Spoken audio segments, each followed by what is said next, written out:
continue. And if she or he, that doesn't matter. As we said, up to now, the halacha is the same for men and women.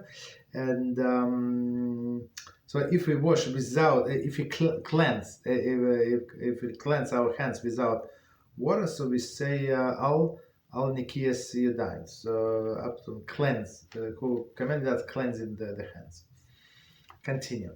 Additional morning matters.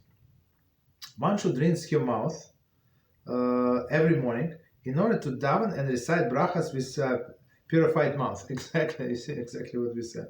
So of course it applies to men also. So even though Shulchan Aruch says do it right away, so it's proper to delay it a little and say like wash your mouth, rinse, or do whatever you need to. Right? One should wash your face every morning as well to appear beautiful before Hashem. If a woman is wearing makeup and does not want to ruin it, she need not to wash her face. Okay, so let's try to understand what we're saying here. And it's actually halacha. So here the authors say that she should wash, right, your face every morning as well to appear beautiful before Hashem. It's actually halacha. It's not a suggestion, and it's a suggestion. It's halacha for men and women, right? So wash our face. So basically, the basic requirement for washing, and it's actually when the question was asked on the group. How can we wash on Yom Tov, right? Not on Yom Kippur, another Yom Tov. So the basic requirement, as our sages teach, for people to wash their face and hands, right? So for example, you're late for Shabbos, right? It's Friday afternoon, closer to the evening, and you got stuck in the traffic, this and that. Okay, and you don't have a time to take the complete shower, so.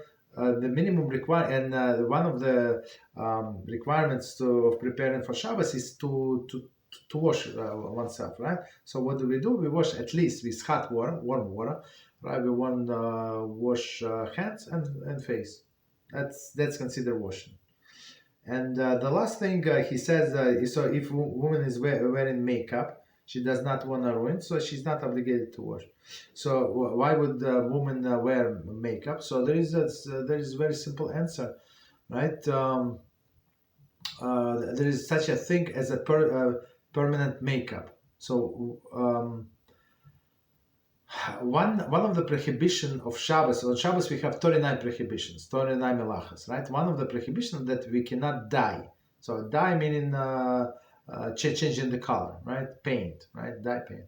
So she when she wants to, she's not allowed to apply makeup. Why? Because it's for sure it's a dye, it's a painting, like changing the color of her lips, eyes, whatever, right?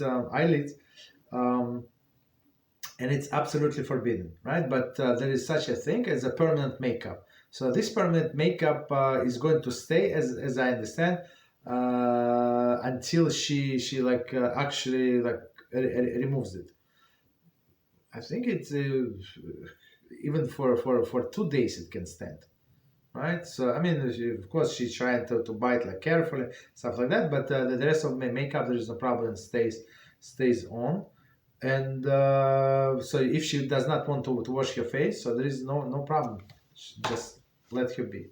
But otherwise, we're not allowed to apply makeup on Shabbos morning, right? So if you ask me how they all come with the makeup on Shabbos morning, or many of them, not all, but many of them, I hope they use just permanent makeup and not desecrating Shabbos.